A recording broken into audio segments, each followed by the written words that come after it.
Okay, and we can start. I will admit everyone. Okay. Hello, hello everyone. Hola, hola a todos, ¿cómo están? Conforme se van uniendo, pueden ir saludando en el chat, pueden ir presentándose, diciendo de qué país son. Estamos aquí ya con los representantes de los programas Erasmus Mundus, Groundwater, SINREM y MESPOM, tanto coordinadores como estudiantes, estudiantes y alumni, es estudiantes, ellos nos van a estar contando hoy acerca de sus experiencias. Y bueno, el tema de hoy día, como ya lo saben, gira en torno a los programas Erasmus Mundus de Climate Change y Sostenibilidad, ¿vale? Trataremos de conocer más acerca de los programas, más acerca de la experiencia interna y también acerca de tips de postulación directamente de representantes del programa como de personas que ya pasaron por esa etapa que son los alumnos, ¿vale? Así que sin más, avanzamos un poquito. Para quienes no me... antes de comenzar, les pido a todos los participantes, sobre todo a quienes no manejan inglés, porque vamos a tener algunas presentaciones en inglés de los coordinadores, que puedan prender sus captions. Google Meet nos permite tener captions que traducen en tiempo real de español a inglés o de inglés a español, según sea el caso, según ustedes lo necesiten. Así que pueden seguir estos pasos. Primero van a darle clic a los 3 puntitos que tienen en la barra de herramientas abajito de la presentación principal. Luego van a Settings, y van a abrir Settings y van a ir a la parte que dice Captions. En la parte que dice Captions tienen que asegurarse de que estas dos opciones estén prendidas, estén en azul, y que pongan del lenguaje de la reunión del que quieren que se les traduzca, ¿no? De inglés a español o de español a inglés según sea el caso, ¿vale? Vayan haciendo eso y por mientras yo me voy presentando. Bienvenidos, welcome everybody. This is the wrong slide, sorry. But this is the third cluster. Ese es el cluster número 3 de sostenibilidad y cambio climático. Todo esto comenzó, todos estos eventos de Erasmus Mundus Latam Talks iniciaron con un video que yo hice hace mucho tiempo, ya hace como 4 años. Para quienes no me conocen, yo soy Viviana Rojas, soy fundadora de la comunidad de Erasmus Mundus Latam. Esta comunidad inició en el 2020 justamente con ese video que lo presenté, lo subí a YouTube de parte de mi experiencia Erasmus Mundus como algo muy espontáneo, algo que me nació mucho desde la curiosidad y de las ganas de compartir, y eso ha evolucionado bastante en lo que es ahora, ¿no? Hoy ya somos una comunidad que está compuesta por más de 130,000 personas de 59 países. Y bueno, en estos 4 años que ya han pasado, hemos beneficiado a cientos de becarios Erasmus Mundus de habla hispana. Siempre nos escriben becarios Erasmus Mundus, incluso personas que yo no conozco, a decirme, Vivi, gracias a tus videos, pude tener una postulación mucho menos estresante, tuve los tips precisos para poder hacer mi carta, así que nos da mucho gusto haber poder impactado de esa forma en tantas personas talentosas en Latinoamérica, ¿no? Aquí, por ejemplo, en la imagen de la izquierda, estamos en la PUC, en Lima, en la Universidad Católica. Fue este año, fue un evento presencial que tuvimos en la comunidad. Todavía no he posteado las fotos, pero ya vienen, no ha sido por falta de ganas, sino por falta de tiempo. Y aquí en la imagen de la derecha estamos en un evento de despedida de los ganadores de becas Erasmus Mundus peruanos 2024, en la sede de la Unión Europea en Perú, ¿no? Igual, cada vez que voy a esos eventos yo me llevo la sorpresa de que becarios que se están yendo ya a Europa, que no conozco, se acercan y me dicen, Vivi, gracias porque el contenido que tienes en YouTube, el contenido de academia ha sido trascendental para la aplicación, ¿no? Así que eso está para esto, estos espacios están generados justamente para eso, para facilitar ese proceso. Fue así como he decidido crear esta comunidad, ¿no? Yo también estuve en los zapatos de muchos de ustedes que están ahorita presentes y también en los zapatos en los que estuvieron las personas que ya estudiaron o que están estudiando los programas, ¿no? Que somos personas, hemos sido postulantes y estudiantes con mucho potencial de ganar una beca, pero que a veces por falta de información o preparación, por A o B, se truncó el objetivo, tuvimos que demorarnos, tuvimos que equivocarnos. Entonces, justamente esos espacios son para poder saltarnos esa parte del aprendizaje, ¿no? Para eso también nació la Academia de Becas que tengo, de personallearning.pe, que justamente apunta a eso, ¿no? A cambiar esa narrativa para apoyar a la diseminación de esta información de las becas, para apoyar a las personas a construir un perfil competitivo desde cero, porque hay personas que de repente, no sé cuáles son las historias de todos los que están acá, pero por ejemplo en mi historia personal, yo no vine de una familia de académicos, soy casi primera generación que fue a la universidad, y cuando tú eres como de las pioneras en tu familia que está haciendo eso, de los pioneros en tu familia que está haciendo este crecimiento profesional, necesitas tener esas redes de apoyo, ¿no? Para ver quiénes te pueden guiar y quienes pueden mejor orientar tus acciones y tu percepción para que tengas éxito, ¿no?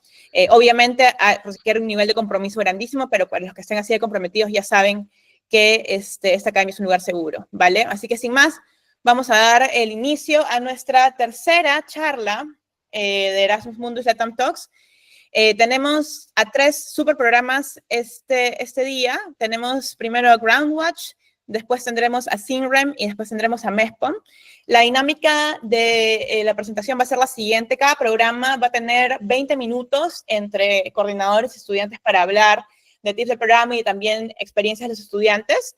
Y luego tendremos un espacio para preguntas. Si por A o B la presentación de los programas se extiende un poco más de 20 minutos porque de repente tenemos varios estudiantes que quieren compartir sus experiencias, vamos a dejar las preguntas para el final, pero yo les recomiendo que como tenemos un chat bastante activo, conforme tengan preguntas para los asistentes, conforme tengan preguntas pueden ir poniéndolas en el chat y como somos varias personas y son varias personas de los programas que están acá presentes, seguramente podrán ir respondiéndole las preguntas en simultáneo en el chat, ¿vale? Así que, sin más, voy a invitar, I'm going to invite now to the representatives of the program Groundwatch. We have here Tibor Stidger, who is part of the, I guess he's part of the consortium of Groundwatch, and we have Rafael Chavez, who is an alumni student. He will be sharing our experience. So yeah, stage is all yours. I'm going to stop presenting now.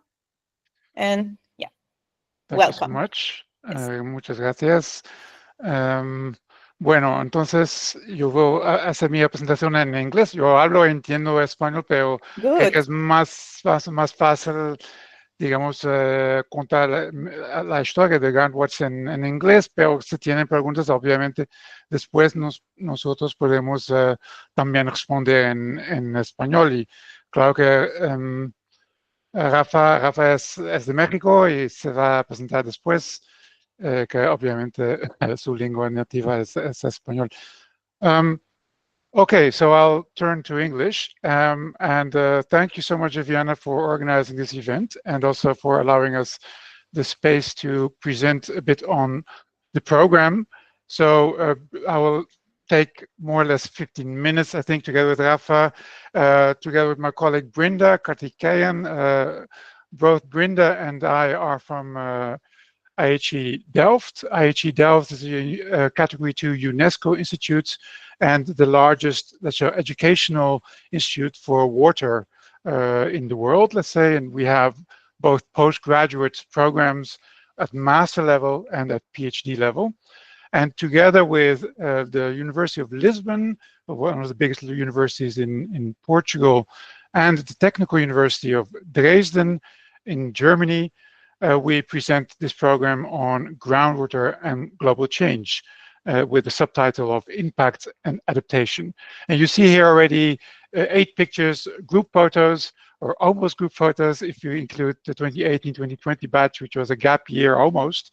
But thanks to Dwight, we still ran the program. You also see 2019-2021, the year of course, all of us will remember as the year of COVID. And still we were able to do quite a lot of activities also in the field. So I'll briefly present the idea of the program and how we ran for the past 8 years, and we are now currently in a 9th cohort. And then I will present, of course, what you need to do to apply for a scholarship for Erasmus Mundus or other type. And Rafa will talk a bit about also the alumni and what they are doing, the alumni in particular from Latin America, and what they are doing currently around the world. Now, the whole theme actually centers around, the whole study centers around the largest liquid freshwater reservoir on Earth, that is groundwater, right? Among only the 3% of the world's water reserves is fresh, and among that, the largest liquid freshwater reservoir is groundwater, as the rest is captured in ice and glaciers. And of course, a very small fraction also in rivers and in lakes. And well, here you see a bit the water cycle, and we are interested in how this reservoir of groundwater exists, how it can be used, how it is used by ecosystems, of course, how it interacts with the society, but also with the atmosphere through feedback. So the link between climate and climate change and groundwater as this liquid fresh water reservoir that we need to use. So we thought of this program because basically we know that safeguarding the ecological value of groundwater is very challenging. And well, we need to use groundwater in adaptation to global change. And when I say global change, it's also it's about growing economies, right? And also the growing fresh water demand and the problems that we face with climate change because of the higher intensity of rainfall and the much longer lasting and more frequent droughts that we also need to adapt to. So groundwater and the knowledge of groundwater is key, but we have a clear shortage at this moment of trained professionals around the world. So we need many more people trained in this field to really be able to use this resource in a way that is both good for us as society and sustainable for the world, of course. And our philosophy, therefore, in education is to teach groundwater science from these multiple perspectives across a climatic gradient, from the dry Mediterranean south to the wet north and colder north, and more the land climate in Germany and the marine climate in the Netherlands. And we do that using this interdisciplinary approach where you see all these thematic fields from hydrology and ecosystems to quality and pollution, that big problem of contamination that we have, the climate interaction, the link to integrated water resource management, so it's society and the sustainable development of water resources and the infrastructure. And of course, around this, we have the need of data, right? Monitoring, data collection, and modeling so that we can simulate these systems. Now, we want to ensure a very strong link to societal and labor market needs. So we have more than 40 partners nowadays, even more than 45 partners from the industry and from the academic world, but also from governmental organizations that link to the program in the different continents around the world. And at the same time, we also want to promote this inclusive access to groundwater education through the offer of scholarships. Of course, that is also what Erasmus Mundus is all about, creating inclusive access to groundwater education. And so you might see yourself working in the field, doing a lot of field work. I myself, I'm also a field hydrogeologist, meaning I work in groundwater processes and interaction with wetlands, rivers, and the atmosphere. And here you see students and colleagues working in different parts of the world where we are working on river measurements, river flow, because groundwater and river interaction is very important, or meteorological towers, meteor towers, climate stations, because we need to know how much rainfall there is, what is the evapotranspiration, and how much water in the end reaches the groundwater system, of course. And here we see some work being done in Kenya by a couple of colleagues and students working on, in this case, a groundwater well where they're doing some groundwater quality measurements. And of course, you can link it to more the modeling aspects. Without going into a lot of detail, this slide shows you the link to climate modeling and climate analysis. And of course, also more and more the use of innovative techniques, machine learning and AI, where you can work towards optimizing climate models and linking them to the hydrology and to the need and to the groundwater system. And of course, thereby linking across sectors from private industry to stakeholders and the academia. And of course, you're using remote sensing, but also ground data to ground truth your models and to validate your models. And you can see yourself working also in projects such as this one in Colombia, where we worked in Cali with CVC and with a Dutch organization Deltares, research and consulting firm, where we gather all kinds of data from geology and geophysics, water levels, water quality, and we build models based on this data to simulate the groundwater system and to simulate groundwater contamination or interaction with the atmosphere and with the rivers, the many rivers that exist, such as the big river, the Cauca River in this case. Again, we do this across all these different fields that are indicated on the slide. So going a bit more into the concrete mobility scheme of this program, as I said, we are 3 universities, 3 full partners, University of Lisbon, and actually the school that falls under the University of Lisbon is Instituto Superior Técnico, which is the technical school of this university. That's where the first semester is. So you see here you are in the first semester with an MSc on environmental engineering, where you're joining also students in Portugal and following modules that are in this program. And you have training, also training on participatory groundwater governance, on field work, before you go to IHE Delft, which is where I work. IHE Delft Institute for Water Education linked to UNESCO, where you will follow the Master of Science in Water Science and Engineering. At this moment, it has been changed to the Master of Science in Water and Sustainable Development. And there you will be under a roof with about 150 to 200 students, so very small, all linked to a study on water, but it can be from environment to water treatment, coastal environments. Of course, your specialization will be hydrology and groundwater in the light of global change. And you will have the opportunity to work in an internship as an elective, to work with partners from industry, academia, and government. And in the third semester, you move to TU Dresden in Germany, East Germany, where you will be, let's say, from September to January, February. So you will also be seeing the snow in Dresden in this case. And you will be following a number of modules or courses within the program of hydroscience and engineering. Of course, many courses are there that are tailor-made, or several courses are tailor-made for this program in particular. And then finally, the fourth semester, you will work on your thesis. So that is the last 6 months of your program, of your studies. You can do your thesis at any place in any of these 3 universities, and possibly together with these many associated partners.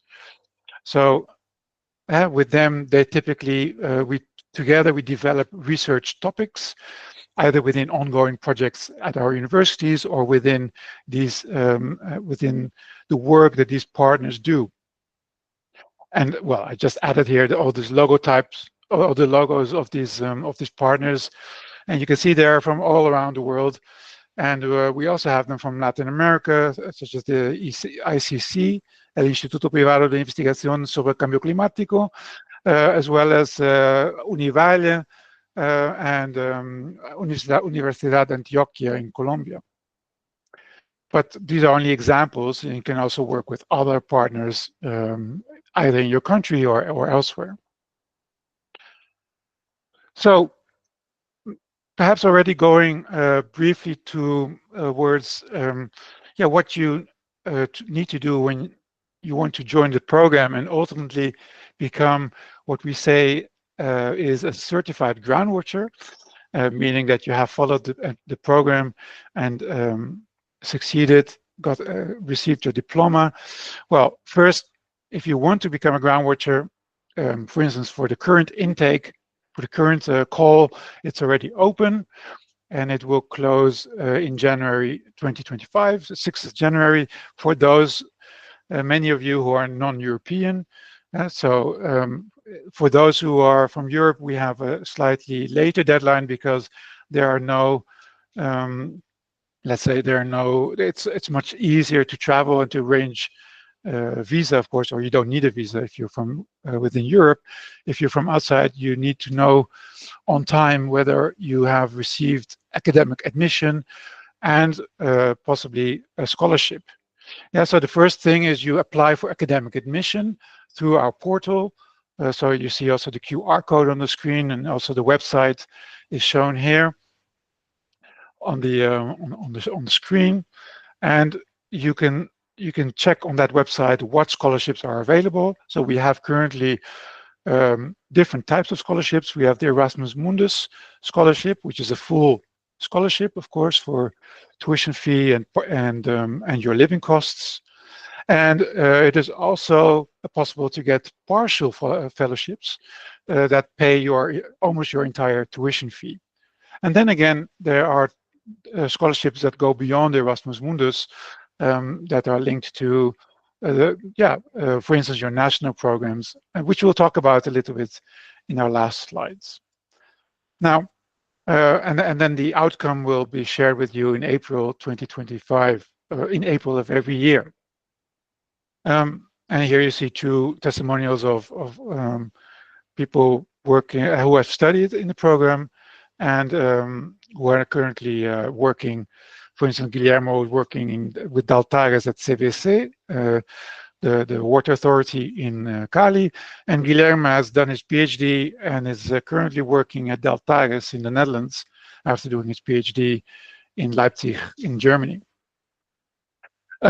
Just two examples of the many, we have 140 alumni currently, or slightly over 140. But if you want to apply for the program, what is your background, right? What do you need to have as a background? Well, you can see in this word chart, or the word map, was nicely built by my colleague Brenda, that typically we are looking for earth and natural science background or engineering profiles. So if you are in that field of engineering or natural sciences, geology, geophysics, also chemistry or biology, you are eligible for applying for the program for academic admission, and ultimately, of course, also applying for a scholarship. And there is important requirements around the English language. So you have to be aware of those requirements for your country, and you can find that all on the website. And typically you need a certain score for your IELTS, TOEFL, or TOEIC tests. Of course, important to prepare that well in advance. We do allow you to apply academically for academic admission without having already the test fully completed, but there has to be a deadline also for your tests, your English tests. You might also not have graduated yet, and also that is possible by indicating when you will graduate and the minimum number of credits that you already have earned. So what are some tips for you for successful application? Well, it is important for us that we understand why you are motivated, right? For us, actually, it is one of the most important criteria is your personal motivation. And that is, the way you see your background, your CV, how it is tailored, how it is adequate for the Groundwater program, and how you see it fit, how you see your background fit for starting the program, but also where you think you're heading and why you think that this program is relevant for you. So you have to study a bit the different courses that we teach, the field work, and also kind of what are the career perspectives, and is that something that is of interest to you? And we want you to tell us this in your own words. So Of course, we now see with the growing use of AI that we get sometimes very beautiful and fluent motivation Academic letters. writing.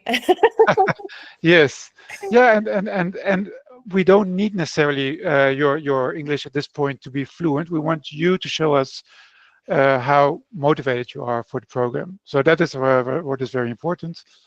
And well, you will provide specific reference letters and apply long in advance. And remember, it is a highly competitive program, so you do need to understand that you're competing globally. So look at all the scholarship opportunities. Okay, now, well, these are the degrees that you will get, and I think finally Rafa will say a little bit about what the alumni have done from the Latin American community, and this is 1 minute or two. So please go ahead. Specifically for Colombia and Brazil, you see the dark blue. We have had most applicants, but many of Latin American countries have applied and already have received a scholarship through their candidates. Very, very nice. Thank you. Yeah, maybe Rafa, maybe you can just briefly mention this. The results of your brief survey. Sí, hola, soy Rafa, estuve en este máster, lo hice de 2017 a 2019 y solo como referencia rápida de los 142 alumni que hay, 34, o sea, el 24% son de Latinoamérica. En cada generación hay aproximadamente esta proporción de latinoamericanos, entonces no es poco pensando que es un máster bastante global. Y bueno, hasta ahora han sido personas de Colombia, Brasil, México, Perú, Chile, Paraguay, Bolivia, Guatemala y Argentina, pero claro, no está limitado a esto. Fijándonos solamente en qué hacen los graduados latinoamericanos, pues bueno, los graduados en general de este máster, muchos nos hemos ido, yo incluido, a la investigación, haciendo doctorados, postdocs, asistentes de investigación en centros de investigación, pero también hay bastantes en consultoría, en despachos de ingeniería, en organizaciones internacionales de desarrollo, en las oficinas de las agencias estatales de geología, como hay una chica colombiana en la agencia geológica alemana, y trabajadores independientes. Y bueno, aquí puse un poco las organizaciones, algunas de las organizaciones donde están trabajando graduados latinoamericanos del programa, y que bueno, muchos están en Latinoamérica, pero muchos otros están en Europa. Y bueno, aquí nada más les pusimos una lista de, claro, como Tibor ya dijo, hay las becas de Erasmus Mundus, pero también hay mucha gente que consigue formas de financiárselo por sí mismo, o hay financiamientos particulares de cada país, y aquí pusimos una lista para Chile, México, Costa Rica, Guatemala, Honduras, Panamá, Ecuador y Colombia. Así es, gracias.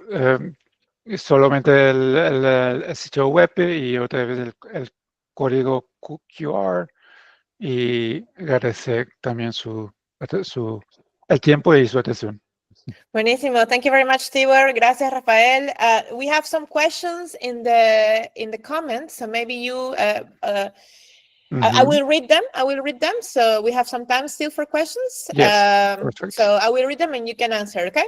Yes, perfect. I will translate them to English, so or can I read them in Spanish? You can read them in Spanish. Yeah. Okay, yeah. Perfect then. Nos pregunta Silvia Márgara Verdales Quispe. Buenas tardes, una pregunta. Si he estudiado ciencias de la comunicación y he tenido activismo en temas de derechos humanos y ambientales, ¿qué necesitaría para enriquecer mi perfil y postular a esta maestría? No viene de un background de los que mencionaron, pero sí ha estado orientado en temas ambientales. Entonces, ¿es posible o no? ¿O es más difícil por los temas que se tocan? Claro que, bueno, puede ser un poco más difícil, pero es posible dependiendo de digamos, de los cursos que en esas ciencias de la comunicación ha tenido, ¿no? Que si hay también algunos cursos por ejemplo, de ciencia de la tierra o de ambiente, ¿no? O se tiene un posgrado, algo que se dedique un poco más a ese tema, ¿no? Okay. Y pues, si no, sí, de facto se torna un poco más complejo porque hay, digamos, hay un punto de entrada, hay, digamos, un conocimiento base que se necesita para empezar ese curso. Claro, Sí, porque por ejemplo, sí, Rafa, sorry. sí, perdón, yo ahí solo agregaría que, por ejemplo, al menos en mi generación, pasaba que en los primeros 2 semestres había una diferencia grande entre los que veníamos de un background de ingeniería. Yo estudié ingeniería ambiental de mi bachelor, de licenciatura, y sí había una diferencia importante en qué tanto batallaban la gente que venía de geología, que geología ya es ciencias de la tierra, pero que no tenían un background tanto de ingeniería y le batallaron, la verdad, bastante para las materias más como, no sé, hidrología, los cálculos para diseñar presas o diferentes aspectos que sí, la verdad, sí son más técnicos. Yo a este perfil diría que en IHE hay maestrías como en gobernanza del agua que tal Exacto. vez son un poco más cercanas a ese background, que si alguien se quiere desde las humanidades especializar en lo técnico y en lo ingenieril, creo que también se vale, solo viene con un esfuerzo grande. Claro, ahí lo que yo iba a añadir es algo que mencionó Tibor, ¿no? Si no lo tienes de repente en tu background de bachelor, sí puedes llevar cursos de extensión, diplomados o algo que te Sí, permita adquirir, o sea, esto es por un tema más de que, para el hecho de que no estés cuando llegues a la maestría no estés perdido con los temas que están tocando, ¿no? Porque si no, si nunca has tenido temas de ingeniería, exacto, de repente exacto. te meten las fórmulas y estás pero más perdido que huevo en ceviche, entonces Sí, sí. hay que evitar eso. Entonces, claro, si alguien viene de un campo que es un poco más alejado de lo que se busca o de lo que se toca, los temas que se tocan en el programa, hay que justamente hacer, o sea, suplantar esa falta de conocimiento, Exacto. porque no es que esté mal, sino es que simplemente no lo has llevado, ¿no? Tienes que llevarlo para poder construir un perfil así. Luego tenemos otra pregunta de Alexander, que es Sí, similar, economía, que es él ¿no? es Sí, economista, entonces también exacto. es la misma Sí, respuesta. porque, bueno, en la economía tal vez tienen un poco más de matemática, que es bueno, ¿no? Pero nosotros decimos que, claro, matemática, pero también física y química. Química es opcional, pero física y matemática son importantes, ¿no? Como, como cursos. Entonces, economía también tenía que tener una parte más, un curso dedicada a parte de la física, digamos, o ciencia de la Tierra. Claro, claro, claro, Y totalmente, totalmente de acuerdo. exacto, y como ingeniería química, sí, hay ingeniería química claramente puede ser una opción para quien tenga Sí, interés. sí, ahí lo que Saulo está diciendo es que va a aplicar de todas maneras, así que verán su aplicación llegando, porque Ya este de programa Pablo, es meant sí. for him. Ya, Vale, luego también tenemos un comentario de Rita, dice, I am an environmental management engineer, I live in Guatemala and I am very fluent in English, but I don't ya, have my TOEFL degree yet. Is it yes, possible for me to apply? Is there a minimum score for the English test? ya. Thanks. Sí, so it is possible, es posible sin el test, ya someter el proceso, ¿no? digamos, academic admission, admisión académica, pero se necesita, en principio, siempre el test, el resultado final bueno, se puede mirar en el web, en el sitio web, que el TOEFL tiene que tener overall score 100 with at least 21 for all sections. Yeah.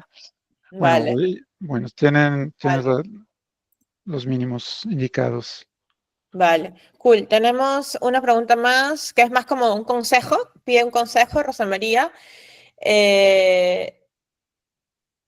Sí, Sí, en la aplicación al responder las preguntas planeo mencionar los cursos que haya estudiado relacionados al tema. También debo adjuntar los certificados, cursos que no son necesariamente una especialización. Sí, sí. Claro, es siempre bueno juntar todos los certificados que tienen, que indican qué formación tienen, ¿no? Y qué especialización o qué estudió exactamente. Tienes el curso, el bachelor, pero tienes otros programas o estudios tal vez que puedes añadir, ¿no? Que puedes incluir. Vale, cool. Tenemos a alguien que está levantando la mano, Lorena. Lorena, Lorena Martín. Y sí, había también Ah, una pregunta de María Isabel. ok, la bajó. Ok, sí. Pues, Ya, sí, sorry. ¿cuál María es la- Isabel pregunta, ¿cuál es el plus que uno debe tener para asegurar la obtención de esta beca? Sí, La bueno, fija, so the para winning tips. sí, sí, sí. Bueno, están un poco en el slide, ¿no? Ajá, Porque es verdad que tenemos como más o menos 500 personas que concurren a la beca y hay siempre solo 15, 20 becas, ¿no? Y ujú. entonces es siempre difícil, pero es posible. Lo más importante es Intentarlo. intentarlo y Sí, saber cuál es su pero motivación y conocer bien el curso y saber que sí, es eso que yo quiero para mi futuro y por qué, ¿no? ujú, Y claro, después es siempre un ejercicio subjetivo para nosotros y es difícil, ujú. pero sí, obviamente queremos the top most motivated people, que es importante, ¿no? Sí, yo ahí quiero añadir algo, chicos, y es que para esta pregunta de cuál es el plus o tal, no hay una respuesta única porque No, realmente depende mucho, o sea, tienen que pensar, esto siempre se los digo yo en mis videos, en todos lados, por eso se los digo, esta competencia, estas becas es global y es feroz, entonces tienen que pensar siempre en tratar de dar el máximo de sí mismos en sus perfiles, estar preparados, o sea, mientras más preparados puedan estar ustedes, con más tranquilidad pueden ir a la postulación.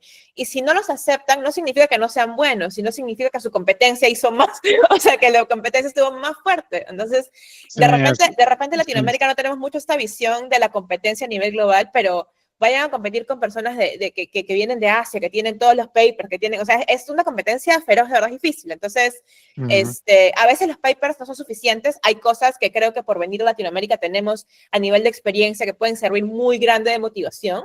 sí. Por la situación de nuestros países, sobre todo las personas que están ubicadas o que vienen de lugares donde la crisis del agua es más urgente o donde hay más problemáticas, o sea, todo eso cuenta, ¿vale?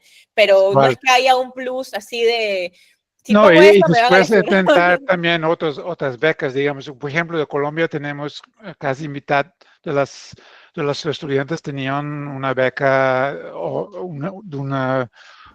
colombiana, ¿no? Que con el futuro ICETEX, que es un programa diferente, no es bien una beca, pero bueno, es importante intentar también, Agencia Atómica, Marie Curie, hay otras opciones que también se indican en el site de Groundwatch. En la website pueden encontrar más opciones Sí, de becas, además del Erasmus Mundus. Así que exactamente. revisen eso para que Sí, puedan sí, tener más opciones. Siempre es bueno diversificar las exactamente, opciones. Vale, exactamente. tenemos ahí algunas otras preguntas, pero ya estamos con el tiempo. Necesitamos pasar Ajá, al siguiente programa. Yo lo que voy a pedir, algunas preguntas son para ti, Rafael, directamente. De sí, repente pueden exacto. responderlas directamente en el chat para que Sí, sea ahí. claro. Alguien está pidiendo ahí el link, Flavia está pidiendo el link de la maestría de la gobernanza de agua que mencionaste, porque aquí en esta comunidad tenemos a muchas personas que están interesadas en el policy, pero no necesariamente vienen de background de Exacto. ingeniería, pero sí están relacionadas al tema, han tenido experiencia en eso, así que sería una buena opción también para ellas. Claro. ¿Vale? Muchísimas Vale. gracias, Tibor y Rafael, Gracias, estuvo yo. muy lindo. Gracias. Igual están invitados a quedarse acá porque acá vamos a seguir conversando. Ahora vamos a Sí, dar la sí. bienvenida a Gis y a Daniela, que vienen representando a SINREM. The stage is yours, Gis y Daniela. Thank you. I will try to share my slides again. Yes. Don't know whether it will work. Cross fingers, it will work. It is not yet in presentation mode. Okay, great. There it is. It is in presentation mode now? Not yet. No. Yeah. For me, it is.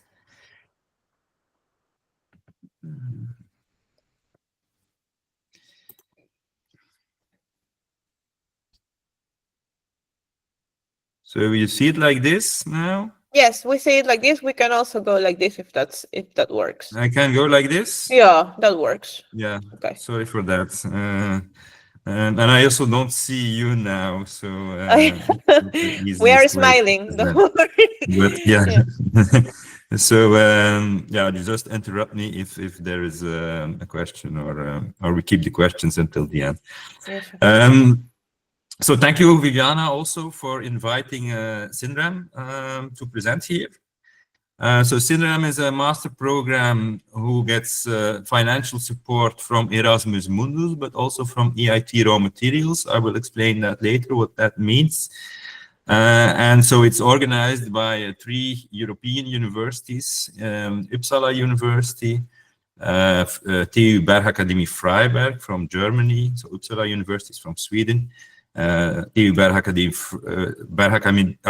Freiberg from Germany, and Ghent University from Belgium. So I'm working for Ghent University, and Ghent University is also the academic coordinator of the program. So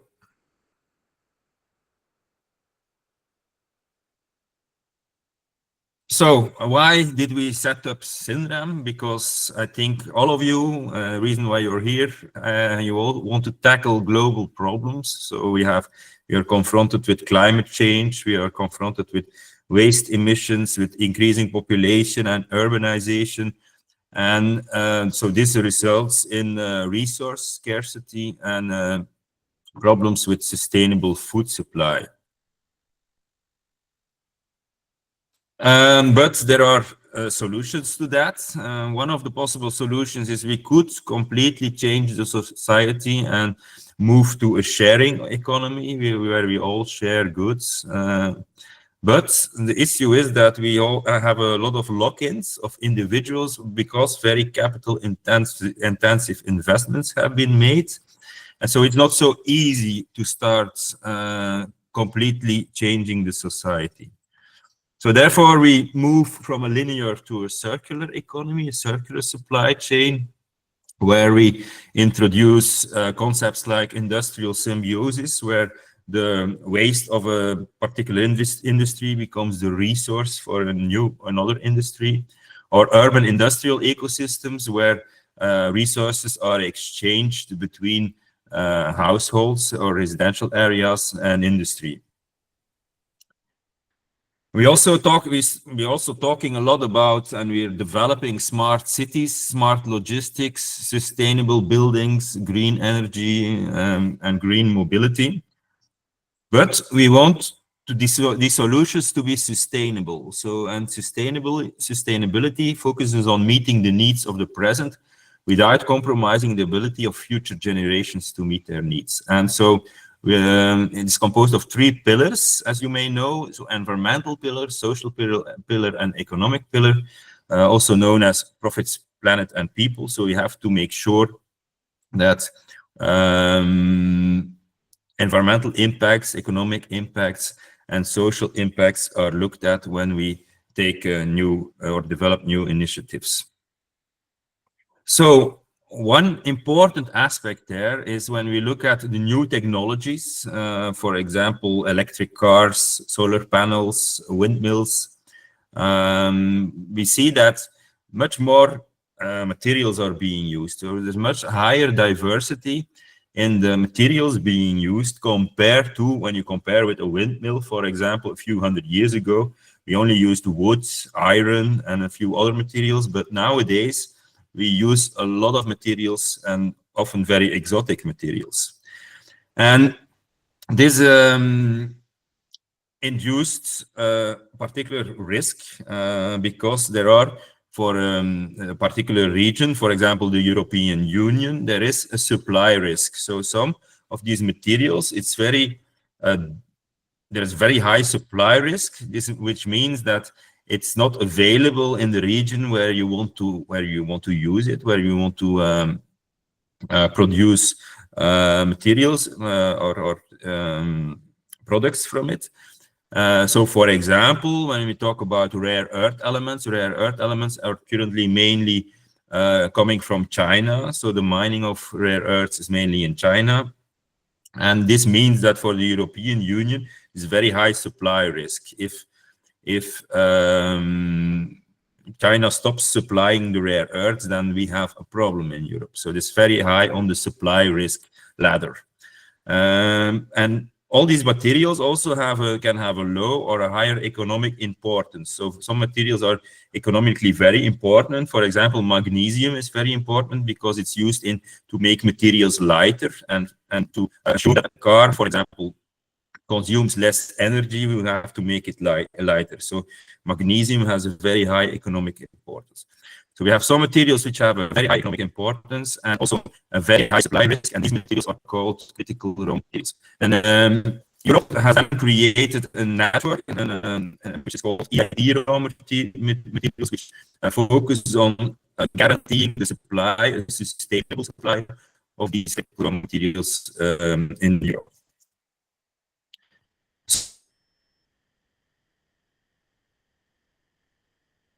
So, as I mentioned, we are confronted with resource scarcity. What can we do about that? We can start exploring new environments. We can start to optimize processes so that we need less of these resources. We can substitute materials. So, if the material is critical, in particular for a particular technology, for example, in a solar panel or in a battery or in a windmill, if it's critical, then we can replace it by another material which has the same technical properties but is less critical. And then, of course, recycling is also an option. We put these materials in the loop, we recycle them from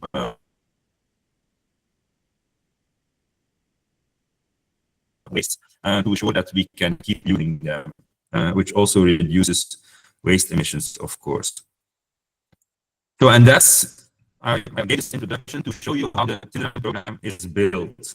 So we work with Uppsala University, where the expertise brought in by Uppsala University mainly on geo-resource exploration.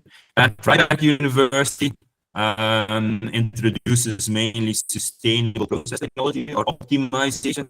And then in Ghent, we focus on research recovery, sustainable materials, and circular economy, circular societies, which means that we focus on the substitution part and the recycling part of the raw materials value chain. We thought it was very important to develop or to train our students to T-shaped professionals, which means that at least graduate students should have a broad knowledge and skills on the entire value chain of raw materials. So when I go back to the previous slide, on this entire value chain, our principle is that every student graduating should have at least basic knowledge on the entire value chain, but also a deep and specialized knowledge on a particular part of the value chain of raw materials. So, and that's what we do in the second year of the program. Students can select a major and can dive deeper into one of these aspects. And then that way we create the T-shaped professionals. So how is that organized? So we see this slide, I'll come back to that later. You see that in the first year, we developed this broad knowledge and skills over the entire value chain of raw materials by letting the students move to a different university. So every student in the first year will be in Uppsala University, in Freiberg University, and in Ghent University. And this is an important aspect of the program. So we decided to make sure that the whole cohort always stays together in the first year and travels to the 3 universities. The second year, every student can choose a major. That's what is on the next slide. Every student can choose a major, can decide to go to Ghent, to Freiberg, to Uppsala, and specialize more in a particular field. And then the whole cohort is split up, and the students are in different institutions. in the first year they stay together. So what we want to achieve in SINREM is a multidisciplinary cooperation in a global perspective. We don't want to be a pure mining program or a geology program or a material science program or an environmental engineering program or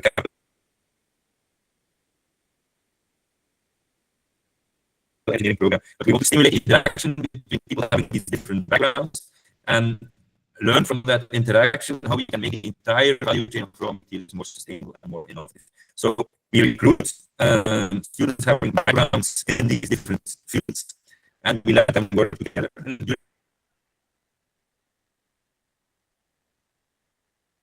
In the program to learn from each other and to develop this broad view on the entire raw materials value chain. So this is also reflected, for example, in what we in the profiles and the of students who are in the program in the past years. So we see some fields from which they came: environmental science, environmental engineering, process engineering, mining engineering, metallurgy, chemistry, industrial engineering, bioscience engineering, earth science, some from analytical chemistry also. We all allow them to enter the program. And you see that those students also came from a lot of different world regions. So we're very global. The global perspective is very important because also a lot of the resources, mineral resources, come also from countries. Of course, in Latin America, for example, is very rich in resources. Africa is also very rich in resources. So it's very logical that a lot of students are coming from these regions. Something about the learning outcomes. So I want to emphasize that we have typical knowledge and research skills and competences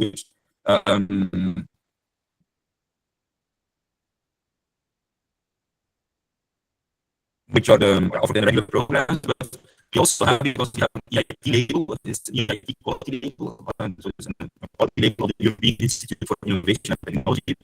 And that label requires that we also have some overarching learning outcomes in the fields of entrepreneurship,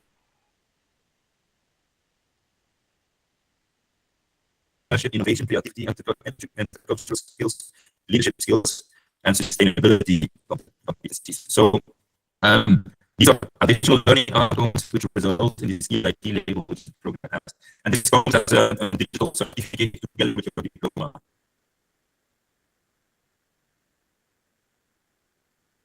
So the program practically organized. So in the first year we start with the kickoff at the university in Belgium, and all students move for 3 weeks to Freiberg University in Germany, where they learn about principles and sustainable technologies along the raw materials value chain.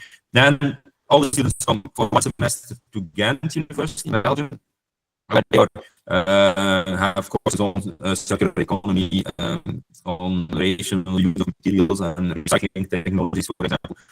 Then they move for 1 semester to Uppsala University in Sweden, where they work on mineral exploration, also on innovation management and entrepreneurship, and there's some elective courses. So in the second year, they'll move in the summer, the first and second year.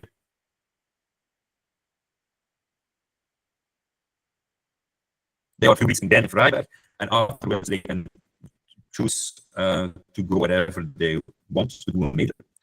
Some important aspects are also that there is a mandatory internship. So every student does an internship outside academia. So we have a very large network of associated partners from industry and from research institutes also, where the students can do an internship, but also the master thesis should always be supervised by somebody from outside academia, from industry, for example, from research institute.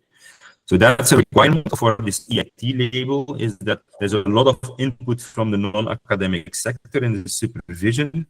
And so the master thesis is always co-supervised by somebody from outside academia, and there's a mandatory internship also for every student. Admission requirements. So you see that every student should hold a bachelor degree. There should be a strong background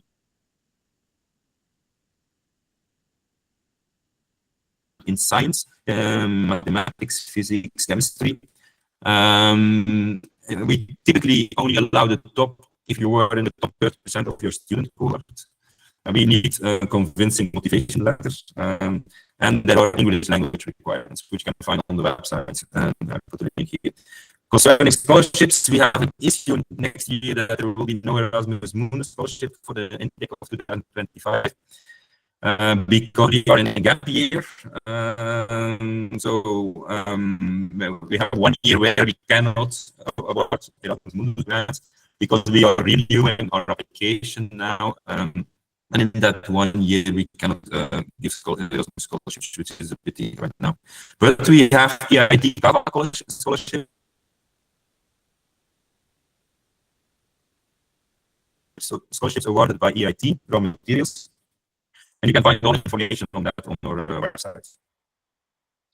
Tips for successful application. So you have to show insights in the content, approach, and focus of the program. Of course, you have to show interest in entrepreneurship. Because of this EIT label, there is very much entrepreneurship training also.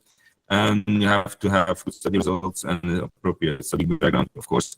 And previous work experience or additional training or internships are appreciated also in the selection process, mainly for scholarships. So now we want to say something more about EIT raw materials, so the network in which this program is embedded. It's a network with 300 partners from industry, academia, and research. So we are embedded in that network together with a few other master programs, and this is very, very valuable for us. So now I will give the word to Daniela to present a little bit EIT raw materials, and afterwards she will present also her experience with the program. Yeah. Thanks, Hess. So as you all heard a little bit already, so SINREM is indeed part of the EIT raw materials. What's EIT raw materials is just a consortium that works to secure the supply of raw materials in the European industry along its entire value chain. So it has three main goals: is to secure the material supply, design the material solutions, and closing the material loop. This is very interesting to have a master program that is within this network because there's a lot of collaboration. As you can see, EIT Raw Materials connects over 300 partners, not only from the industry, but also academia, research, and even investment. They work together to find innovative solutions for the raw material challenges. As SINREM, the goal of this master program is to indeed tackle all the issues along the value chain of raw materials. EIT Raw Materials also provides funding and support to entrepreneurs, startups, and small, medium enterprises.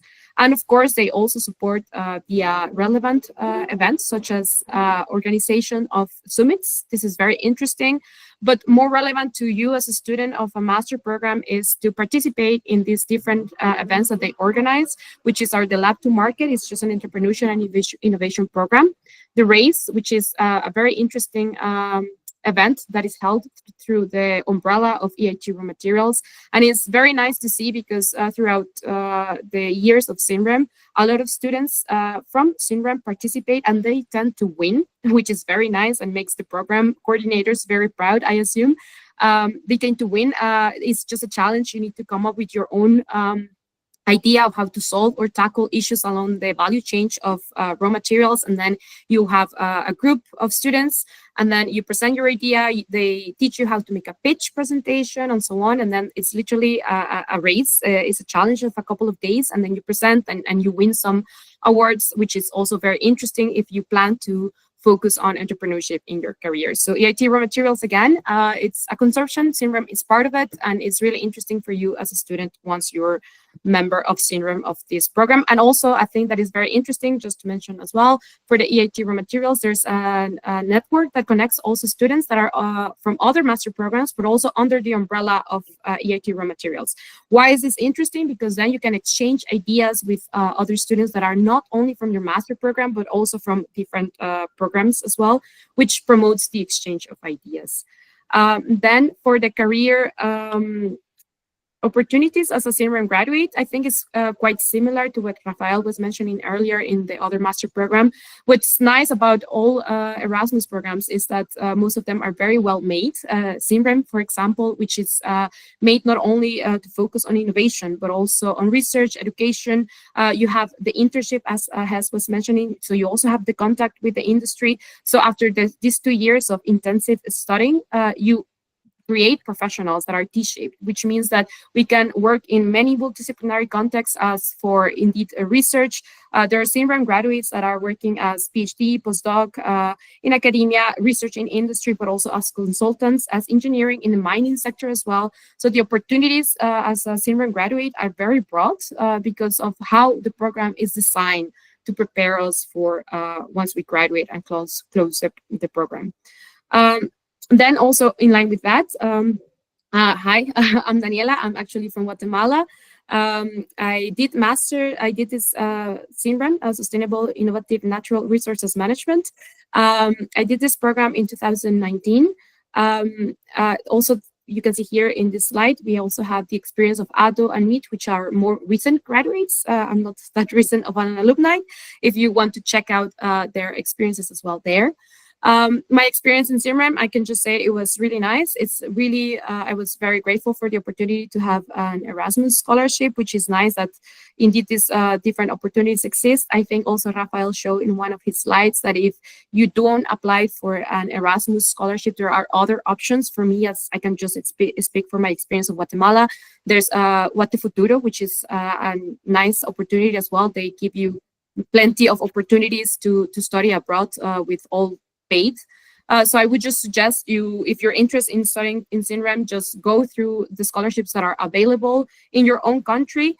As general experience in application, I would just say and suggest to all of you, apply as many programs as you can that you are interested in. SINREM itself, if I'm really grateful for the program, I can really say it really prepared me very well to be a T-shaped professional, because in SINREM you not only learn about the challenges in the industry, but also how to tackle them, be a good entrepreneur, I think. This is a picture of with my colleagues. That's a nice thing about SINREM. It not only stays in the classroom, we do a lot of field visits, which is really nice. So you always keep the contact with the industry. And I just can say as well, during this program, I made many, many friends, which was really nice as well. So yeah, that's it from our side, and we're open to questions related to this program. Thank you very much, Viviana, for the opportunity as well. Yeah, the pleasure is mine. Tenemos algunas preguntas para Daniela. Tenemos todavía 5 minutos. Pueden levantar la mano si tienen preguntas, o si no, yo voy a hacer algunas preguntas que me vienen a la mente. Ok, no levanta la mano, yo voy a hacer las preguntas. Daniela, and yes, I wanted to ask, what is the role that entrepreneurship plays here? We didn't understand very well what you were saying, because you had some loss of connection. I think your internet was failing a bit, so your message kind of was a bit cut. So I want to understand, because you mentioned that you are searching for people who has entrepreneurship skills or that have interest in entrepreneurship. How does that goes into the program, or what's the role of the entrepreneurship skill within the program? How does entrepreneurship look within the program? Can I answer that? Or? Yes, of course. Daniela or okay. I don't know whether Daniela wanted to answer. So we are screening for entrepreneurship skills indeed in the application already. So that's a tip we can give for those who want to apply. If you show that you have entrepreneurial skills or interest at least, then you have an advantage in the application process. But in the program itself, there is in the first year we have already around 10 ECTS on entrepreneurship training, business development training, because we are embedded in this European network on innovation and technology, EIT, raw materials. Yeah. So who is very much interested in the setup of new businesses and so on. And so they organize then outside the curriculum, they organize these programs which students can participate in to learn more about setting up a business and these competitions. It's a kind of competition which some of the SINREM students have already won, as Daniela presented. So it's we are screening for entrepreneurial skills. We are training the students in the program on business development and on the entrepreneurship.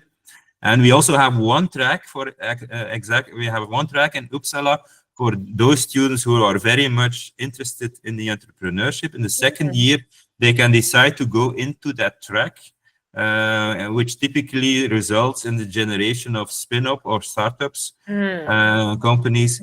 So this is with the people who are very much in business development in Uppsala University.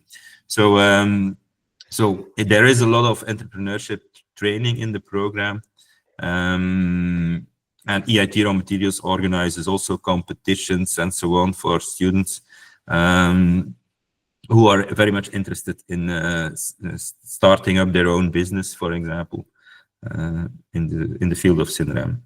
Okay, that's very interesting that you are mixing entrepreneurship skills with science. So you are looking for spin-offs of the program. I think that's we can talk more about that later. I really like spin-offs.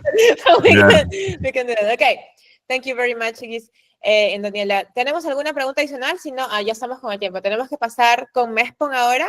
Si alguien tiene alguna pregunta, podemos tener un momento al final para poder responderlas o para poder tenerlos. Okay? Por el momento, muchas gracias, Daniela. Muchas gracias, Guis. Thank you very much, Guis, for your presentation. Y ahora vamos a dar la bienvenida a los representantes de MESPOM, que son puros estudiantes, me encanta. Tenemos a Carlos, me parece que también tenemos ¿con quiénes nos contamos? A ver, Carlos, puedes ir pasando. ¿Quién va a liderar MESPOM? Ahí estamos, ya. Ok. Hola a todas y a todos. Hola. Primero que nada, muchas gracias por este espacio, Viviana, y un saludo a todos nuestros amigos de Latinoamérica. Así es, el día de hoy vamos a presentar varios colegas lo que es el programa de MESPOM. Entonces, ¿se ve la pantalla? No, todavía. Se veía, pero se fue. Hay que ponerla, no. Voy a ponerla.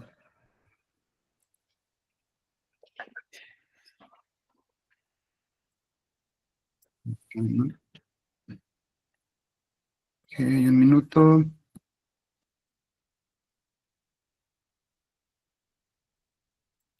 Ya, ahora sí lo vemos bien. Sí, perfecto. Sí, dale. Muy bien. Bueno, MESPOM es el máster en Ciencias Políticas y Gestión Ambiental. Este máster es un programa conjunto entre 4 universidades que se encuentran en Viena, en Austria, en Lesbos, Grecia, en Lund, Suecia, y en Manchester, Reino Unido. ¿Qué es MESPOM? MESPOM es un programa que prepara a estudiantes para resolver problemas ambientales complejos en torno a la sustentabilidad. MESPOM busca educar a los próximos o próximas tomadoras de decisiones, no solo en el sector académico, sino también en el sector gubernamental, en el sector de negocios y no gubernamental. Básicamente es un programa multi e interdisciplinario curricularmente, y esto se comprueba por los perfiles incluso de compañeros de clase. Por ejemplo, yo soy ingeniero en recursos naturales, tengo compañeros que estudiaron economía ambiental, tenemos también compañeros de biología, algunos que estudiaron historia, así que es un programa muy multicultural y también interdisciplinario. Y básicamente MESPOM parte de que desde la política, la ciencia y el manejo ambiental podemos resolver problemas ambientales complejos. Y básicamente la estructura del programa se divide en 2 años. El primer año iniciamos con la universidad coordinadora del consorcio, que es la Universidad de Europa Central, CEU, en Viena. En esta universidad estamos desde septiembre hasta fines de marzo, donde tenemos cursos básicos o que nos ayudan a tener a todos un nivel similar en cuanto a política ambiental, manejo de recursos naturales, cambio climático. Después nos cambiamos a la Universidad de los Aegeos en Lesbos, donde tenemos materias que tienen que ver con sustentabilidad, manejo de ecosistemas acuáticos y sistemas rurales. Y en el verano, los estudiantes realizamos un intercambio en algunas de las 11 instituciones socias del programa. Pues tienes la libertad de tú proponer una institución para realizar tu intercambio, que es algo similar a prácticas. El segundo año, los estudiantes eligen una trayectoria a los que les interesa estrategias de prevención ambiental y economía ambiental también, pueden tomar el track de la Universidad de Lund en Suecia, y a los que les interesan los temas de control y contaminación, eligen el track de la Universidad de Manchester. Después, en el último semestre, desarrollas tu proyecto de tesis y terminas con la defensa de la tesis y tu graduación. Me gustaría ahora darle la palabra a mi compañero Gabriel, que nos va a platicar brevemente sobre los requisitos y algunos detalles para la aplicación. Déjenme apagar mi micrófono. Vale, bienvenido, Gabriel. Okay. Good night, everyone. I'll be speaking in English. I'll try not to be too fast when I speak, in case someone has any difficulty in understanding. Okay. Yeah. I would like to inform all of you that the admission process for MESPOM is now open for the cohort from 2025 to 2027.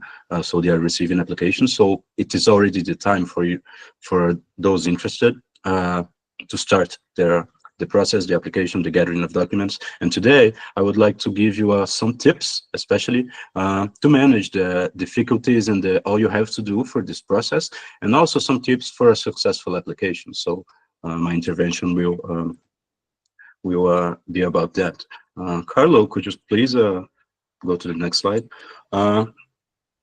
There is a link where you can access a complete guide on how to apply, what they expect, what documents are required. The link is on the center of this slide, but I will walk you a little through the many aspects of the many stages and steps of these applications, and then give you some tips. The first one, you will be required to fill the CEU online application form. As Carlo told us, CEU is the main university of the MESPOM master, and so that's the university where you should apply to.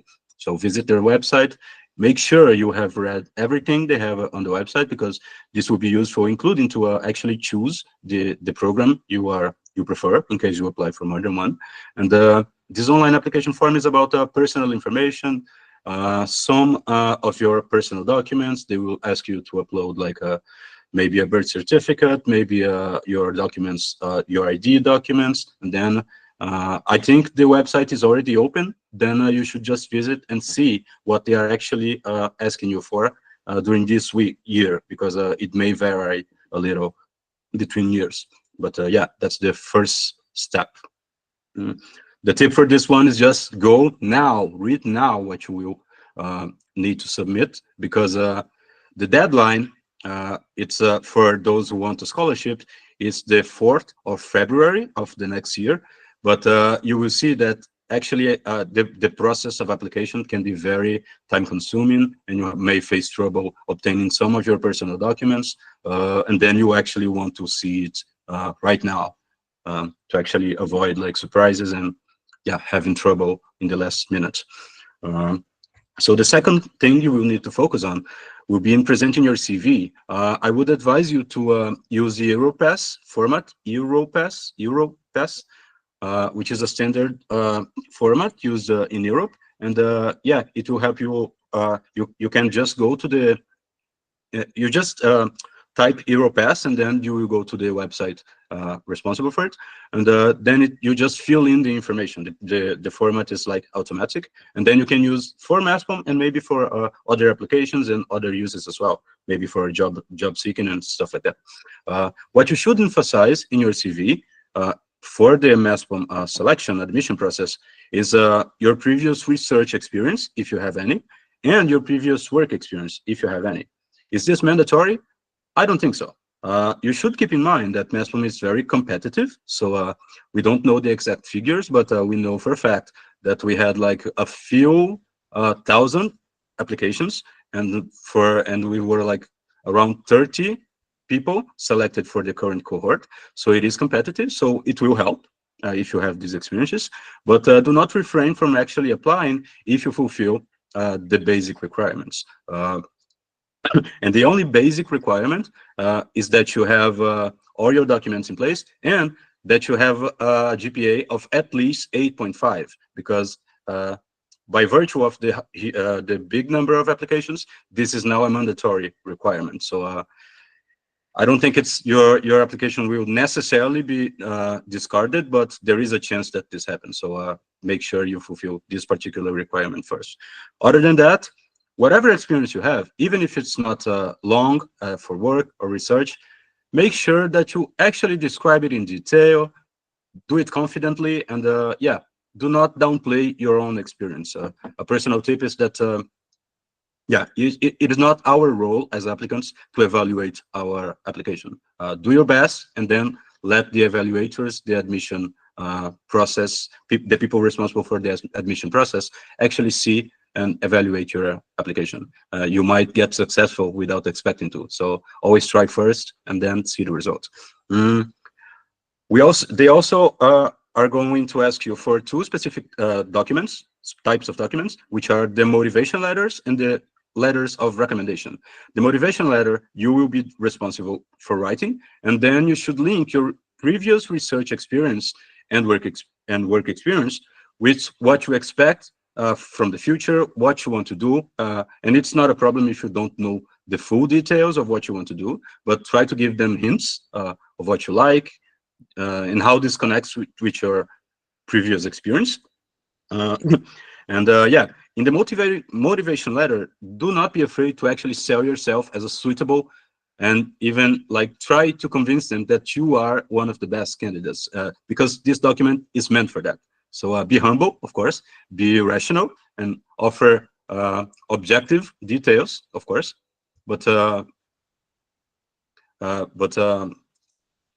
don't be afraid of actually selling yourself as a suitable candidate, because this is the moment to do so.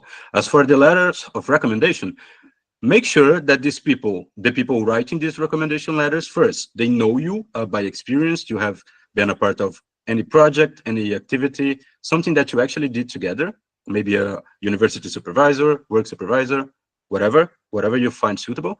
And second, try to highlight why the experience of these people is important and also connects to MESPOM. How does it, their recommendation, make you show that you are a good candidate for MESPOM? Because if you can convince the evaluators of that, you are you will get points for your application. Finally, the program has a requirement of IELTS. That's not IELTS for English proficiency. In the specific case of the IELTS test, it would be an overall band of at least 6.5. I believe that in the case of the TOEFL, it's 90, the score that they require, but you should check it the website, because they give you the details. And yeah, for that, it's a quite objective test. And my tip here is that you train yourself and prepare yourself to do the tests. Don't worry too much about being super fluent in English, because many of us might not be that fluent in English, but we did obtain the sufficient evaluation on the test. And then you can actually improve your English once you're using it every day. Some of us are having that experience. And finally, check your personal documents right now, because as I told you before, you might face some troubles with maybe your local government or some your local government, different instances of government in your country, for them to actually submit some of your documents. In the case of Brazil, for example, it was quite straightforward to obtain because it's easy in Brazil to obtain digitalized documents. But I know of some colleagues where it's not so simple, and then you have to issue a requirement, and then there is a processing time, and then the authorities may or may not authorize the emission of the document. So you want to check it right away, so you don't face a trouble at the last minute as well. Repeat the GPA requirements. It would be an 8.5 GPA in a scale of 10. But then you convert. I think this would be 3.2? 3.5? Yeah, 3.5. Yeah, 3.5. GPA 3.5 in a scale of 4. So yeah, you make the conversions depending on where you are, but and also check the MESPOM website, because all the correct information, you can find it there. They are quite detailed in how they show the information. But yeah, make sure you have your personal documents in place, and for that, check the CEU online application form, because there it will show you every document you need. Do it right away. Do it today, so you don't face problems. Yeah, that's okay. And if you have questions, please leave on the chat so we can respond very soon. Thank you very much. Gabriel, thank you very much, Gabriel. Thank you very much, Carlo. We have still some time for questions. Tenemos preguntas de las personas asistentes. ¿Tenemos alguna pregunta al respecto de la aplicación, tips de aplicación? O si no, yo voy a comenzar a preguntar las cosas que se me ocurren ahorita, que tengo un par de preguntas en la cabeza. Viviana, ¿Vale? nuestra compañera Silvia, ¿quiere ¿Sí? participar? Por supuesto, tenemos tiempo, por supuesto, sí, que vaya, dale. Hola Viviana, no, muchas gracias. Hola Silvia, no te había visto, discúlpame, no te preocupes. No, claro, no, sin problema. Es también súper breve, solamente para complementar un poco sobre los semestres ya del segundo año. Yo, junto con mis compañeras Luz y Bianca, que también están en esta llamada, ya estamos en nuestro segundo año de MESPOM, entonces podemos hablar también un poquito de esa experiencia. Si tienen preguntas relacionadas más al día a día o algunas cosas de Grecia, de Lund, de Manchester, pueden ponerlas en el chat. Solamente de manera muy breve quería mencionar que el semestre de Grecia, como bien señaló Carlo al comienzo, tiene un enfoque más en ciencias naturales, un poco más enfocado a desarrollar habilidades en ese ámbito, sobre todo si vienes de un background como más de ciencias sociales. Creo que este semestre tiene un enfoque también muy práctico en cuanto a tener como field trips, ¿no? Excursiones, viajes con los compañeros y compañeras, y poner en práctica con las comunidades y con diferentes iniciativas, poner en práctica el conocimiento de clase. Y pues esto sí se diferencia un poquito de algunas de las clases que se tienen en Viena, ¿no? El semestre de Grecia se siente un poco más como hands-on, un poco más práctico. Las clases son todas en inglés, pero dependiendo el curso, existe la posibilidad de igual conectar con algunos estudiantes griegos en el tiempo que estás en Grecia. Y también es posible tomar clases de griego, de lenguaje, adicionales, ¿no? Que se ofrecen ahí en la universidad para que también te puedas orientar un poco mejor y puedas como disfrutar un poco más la experiencia. De igual manera, otra diferencia importante entre Grecia y a lo mejor las vivencias que están teniendo nuestros compañeros ahorita en Viena es que Mytilini, que es donde está la ciudad donde está la universidad, es una ciudad pequeña, y encontrar, por ejemplo, hospedaje se ve muy diferente a Viena, donde hay oportunidades de hospedaje, por ejemplo, para estudiantes y villas enormes. En Grecia es una comunidad muy pequeña, donde es muy probable que le rentes a familias, a señores, a señoras. Entonces es una experiencia también muy diferente la vida en comunidad al ser una ciudad pequeña. Pero también eso pues te da la oportunidad de conectar más directamente y más personalmente con las personas. Pero sí quería dar un poquito de información sobre el semestre de Grecia, porque creo que es uno muy especial y que ciertamente muestra una perspectiva también muy diferente de lo que es el sur de Europa, a lo que se vive en Europa Central y luego más adelante en el norte de Europa. Entonces, si tienen más dudas del semestre de Grecia, yo podré estar respondiendo en el chat. Y ahora creo que mi compañera Luz va a decir unas breves palabras sobre el semestre de Lund. Perfecto, bienvenida Luz. Sí, gracias, Silvia. Pues justo por ahí veía en el chat que tenían algunas dudas sobre la diferencia entre el track final, donde tenemos que elegir entre Manchester y entre Lund. Igual les podemos compartir la presentación donde viene más información de una de nuestras compañeras que justo está en Manchester, pero mientras yo les voy a compartir un poco sobre Lund, que como Carlos ya mencionaba al inicio, está mucho más orientado hacia la parte como de management de nuestro programa. Creo que también es el semestre donde tenemos menos carga de materias, pero eso no significa que no sea intenso. Creo que ha sido también bastante, o sea, un curso bastante amplio en cuanto a todos los temas que se cubren, y les diría que está muy orientado a la parte de crear como estrategias sustentables para negocios.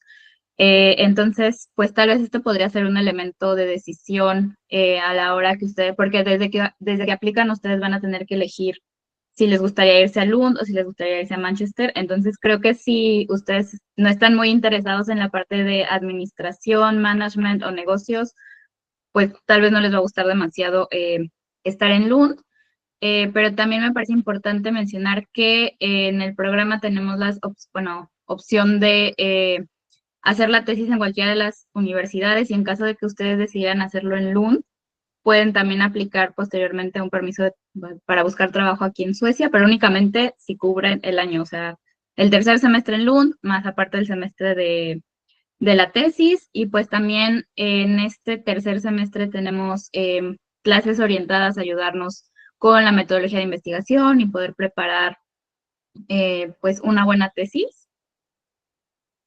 Y pues creo que lo podemos, no sé también si Bianca quiera comentar algo más acerca de la experiencia que hemos tenido hasta ahora en MESPOM, y si no, pues podemos dejar este tiempo para resolver algunas de las preguntas que puedan tener en la audiencia. Tenemos tiempo todavía, así que puede hablar Bianca, ya que ustedes han venido, me encanta porque han venido 80 estudiantes de China. Estoy feliz de que han venido un montón de estudiantes, así que pueden compartirnos experiencia. Bienvenida, Bianca. Gracias.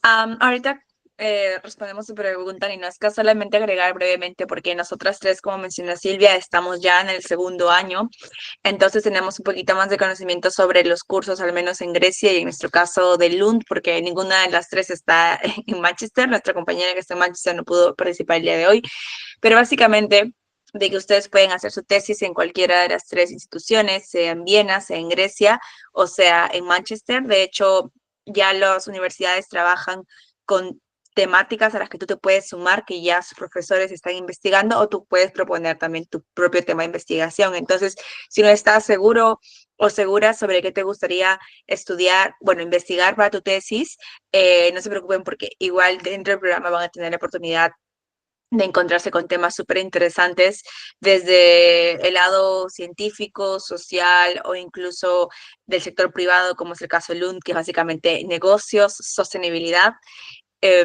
Pero, por ejemplo, si tuvieses que elegir entre ir a Manchester o Lund, mucho depende de cuál es tu background, tus estudios, porque en UK o en Manchester es mucho más científico, es un lado mucho más científico de cambio climático, y en cambio en Lund es un tema más de gestión. Nina, ¿es que tienes una pregunta? Sí, hola Bianca, hola Vivi, gracias por organizar estos temas, y bueno, gracias a cada uno por asistir a esas charlas. Mi pregunta es, mencionaron y vi en el perfil de la maestría que típicamente los becados tienen un 3.5 de GPA. Mi pregunta es, ¿qué pasa si un postulante no tiene ese promedio? Porque pues la mayoría de universidades no alcanza, hay universidades que tienen, e incluso los primeros puestos tienen menos de 3.5. ¿Cómo compensar esa deficiencia o esos GPAs bajos en comparación de otros postulantes? Personalmente en MESPOM, cuando yo postulé, no era algo que tenía en mente a considerar para postular, la verdad, porque depende mucho del programa. Lo que te recomendaría es que envíes un correo al coordinador del programa, o sí, básicamente correo de coordinación, que creo que Silvia compartió un montón de links donde vas a encontrar esa información, porque Normalmente es una selección holística, no solamente es por tus notas, sino también ven otros factores, que lo que estés estudiando esté relacionado o que tu experiencia laboral esté relacionada al programa y el perfil que el programa está buscando. Entonces recomendaría que envíes un correo a las personas que ven el tema de las admisiones, porque en mi caso, por ejemplo, yo al postular, yo no tomé atención al tema de las calificaciones, sino a preparar mi perfil, que sea exacto al perfil de estudiantes que buscaba MESPOM. Hay una pregunta en el chat interesante de Nicole sobre el área de Derecho. Oh, perdón, Carlos. Sí, sí. Sí, Bianca, quisiera responder también esa pregunta. Este año, MESPOM recibió 2.500 solicitudes de beca. Entonces, hay una sección en la página de MESPOM, que creo que compartieron en el chat, acerca de qué pasa si tienes menos de 3.5 de promedio y al parecer la plataforma ya no te permite continuar con tu solicitud por el tema de la cantidad de solicitudes que tienen. Entonces, al parecer este año sí va a ser una limitante si no tienen 3.5 de promedio. Oye, pero a mí eso sí me parece importante resaltar porque eso que menciona Ninoska es importante porque hay universidades, no sé cómo serán sus países, no sé, o sea, en los países de los que ustedes son. Bianca, ¿tú eres peruana? Sí, Sí, porque peruana. en la Z te lo escuché, pero por ejemplo en Perú, varias universidades, sobre todo las que son, digamos, o que quieren tener un rango de exigencia más alto, ponen notas bajas a los estudiantes, no porque sea mal, sino porque tienen simplemente un cap de notas y te ponen nota baja, o sea, puede ser el primer puesto, pero no te ponen más de 15, pasa. Entonces, ¿qué pasa con esos casos? O sea, ¿qué sucede? ¿Qué hacemos con esos casos? Sí, rápidamente quería comentar sobre una pregunta de Nicole, porque yo también estudié Derecho y postulé a este programa. Entonces, sí, pues, no tiene ningún... La parte que estamos viendo más temática legal es ahorita que estamos viendo políticas públicas y la regulación de esas políticas públicas, que es en el último semestre. Pero puedes postular claramente, si tu trabajo está relacionado al tema de cambio climático, política ambiental o derecho ambiental, puedes postular, pero no vas a ver mucho derecho más que al final del programa. Bueno, eso sería todo. Gracias por su atención. Vale, y a mi pregunta, bueno, yo creo que ustedes no son las personas que pueden responder esto con mejor eficacia, porque claro, creo que sería cuestión de ver con los coordinadores, pero sí me parece interesante. De repente ustedes pueden llevarle esta preocupación a los coordinadores del programa, ¿no? ¿Qué pasa con las personas que vienen de universidades? O sea, personas que son de repente muy capas, pero que pasa, o sea, esto que les estoy contando pasa en universidades, que te ponen nota más baja porque, bueno, se despertaron con ganas de ponerse una nota así, sucede. Entonces, pues ahí creo que hay que tomar ciertas consideraciones, ¿no? A veces pasa aquí, hay algunos profesores que sí, algunos profesores que no, pues sí, ¿no? Entonces, yo entiendo, me parece súper chévere que tengan tanta demanda al programa, o sea, 2.500 aplicaciones es un montón, y hace total sentido que hayan puesto este cap de notas, pero claro, hay que pensar un poco en las diferentes realidades, ¿no? O sea, no es para ustedes la pregunta, de repente hay que llevarle esa preocupación a las personas que están encargadas de la selección, ¿no? Para que lo tengan en cuenta. Ya, eso. Vale. ¿Tenemos alguna otra pregunta? En el Perú, dice, claro. Viviana, can you hear me? Sí, Daniela. Daniela, hi. Daniela. Hello. Daniela is another student from MESPOM, but I think you didn't meet with the other students. No, sorry. I'm actually an alumni, so that's why I received the invitation like yesterday, so I didn't have time to coordinate with my colleagues. But I just wanted to say a very quick tip from my side. So I studied from 2019 to 2021 in MESPOM.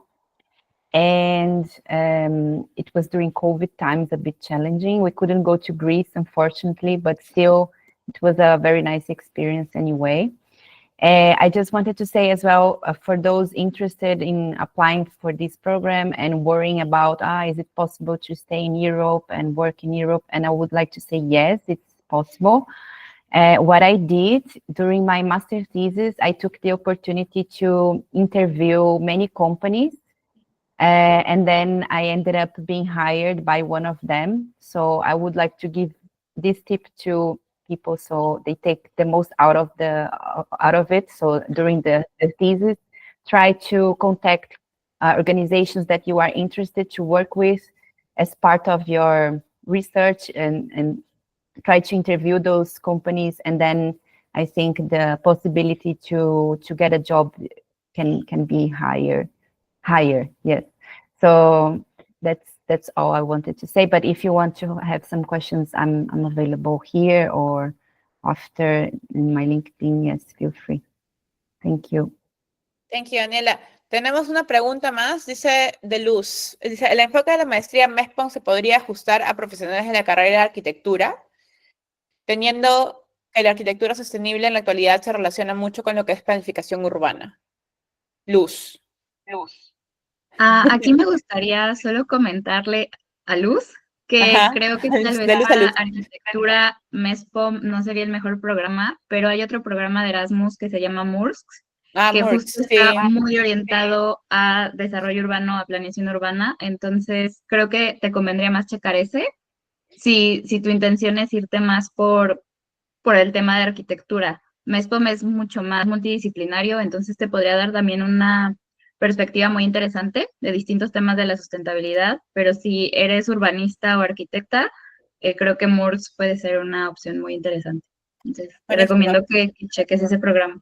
Sí, de hecho, yo estoy intentando contactar a la gente, a los programas de urbanismo, así que esperemos poder tener una charla con ellos también de repente para finales de noviembre o para inicios de diciembre. Pero sí, tengo buen punto, Luz. Hay programas en Erasmus Mundus que están específicamente orientados a urbanismo sostenible, así que ahí pueden chequear también.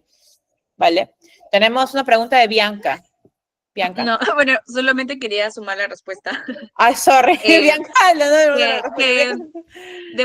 No te preocupes. De postular, puedes postular. MESPOM es más, diría yo, que una introducción a la gestión en cambio climático más que una especialización. Entonces, de postular puedes hacerlo si tienes el perfil o has trabajado en temática o escrito en temática ambiental, pero no es como tal una especialización en algo que vas a profundizar sobre un tema, sino vas a tener una apertura a muchísimos temas, a muchas temáticas en gestión, política y ciencia. Vale, buenazo. ¿Tenemos alguna pregunta adicional? A ver, espérate, ahí me preguntó, hola, Viana, muchas gracias.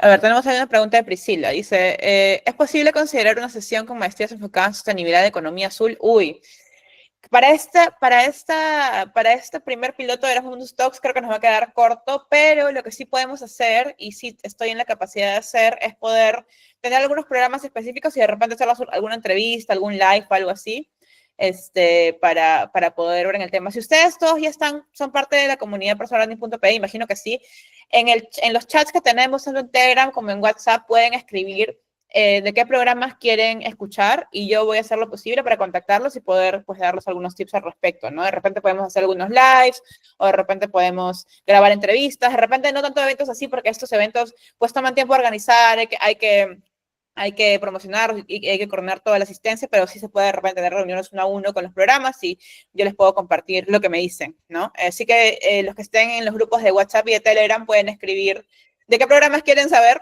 y yo voy a hacer lo posible de traerlo, ¿ok? Vale. Bueno, muchísimas gracias a todos los participantes de MESPOM y también a los participantes de SINREM y también a los participantes de Groundwater. Si no tenemos más preguntas, yo creo que ya podemos ir cerrando la sesión. Primero, nos toca la foto de rigor. We need the picture of rigor. So, si todos pueden prender sus cámaras, o los que quieran, no están obligados, por supuesto, pero los que quieran pueden prender sus cámaras y nos tomamos una fotito. Es para tenerla ahí para el recuerdo. Vamos a tomar la foto en 5. Voy a prender su cámara. 5 segundos. 5, 4, 3, 2, 1. Sonrisas. Foto. Cool. Muchas gracias a todos. Esta grabación va a estar disponible para finales de semana. O sea, digamos, las grabaciones están disponibles. Nos toca ahora con Katia mandarles los mails a cada uno de los inscritos con las grabaciones ya subidas a nuestro canal de YouTube. Si nos hemos demorado un poquito es porque la vida. Y bueno, hoy día también ha sido el cumpleaños de mi hijo, así que hoy día he estado con la cabeza moviendo regalos, haciendo cosas, así que por eso hoy día he estado un poquito ahí. Pero para todo lo demás, no se preocupen, nosotros vamos a estar compartiendo las grabaciones, han estado preguntando por las grabaciones, por las PPTs. Voy a coordinar internamente con los programas a ver si pueden compartir las PPTs para poder incluirlos también, porque sé que en algunas partes se perdió un poco el audio, así que es importante poder saber qué decía la presentación. Y bueno, nada, yo los animo muchísimo a todos a que puedan postular a esos programas si están interesados, y si no se sienten todavía, digamos, listos, o si por A o B recomendaciones o criterios sientan que todavía les falta un poquito, créanme que siempre pueden seguir preparándose, seguir potenciando sus perfiles para poder llegar a ser competitivos para ese tipo de maestrías. Yo creo que todas las personas, los estudiantes que están acá, han pasado por ese proceso, ¿no? De tener que construir un perfil, de tener que aplicar, de pasar por el miedo, pasar por la ansiedad.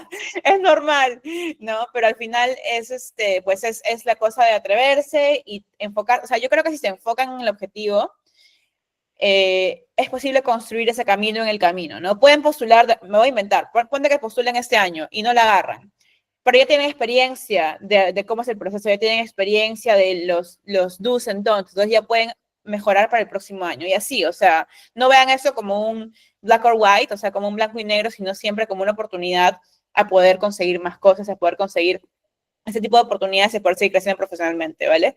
Así que nada, de mi parte, muchísimas gracias. Thank you very much to all the involved people. Thank you, Tibor. Thank you, Guis. Thank you to all the students, to Gabriel, who spoke in English as well, y gracias a todos los que hablaron español también. Me encanta tenerlos aquí. Nada, bienvenidos a personalbranding.p. Vamos a seguir haciendo estos eventos porque me encanta la vibra que se siente acá, y además esa comunicación que no se da a través de las páginas web, que es mucho más cercana, mucho más humana. Creo que es algo importante para los programas y para las personas. Así que nada, un abrazo a todos. Y nada, nos vemos. Creo que teníamos una pregunta o a alguien se le pasó la mano. Ok, no, creo que querían mandar un emoji de fiesta. Vale, bueno, muchas gracias y voy cerrando, voy a dejar de grabar. Chao, gracias. Adiós a todos, buena noche. Buenas noches. Gracias.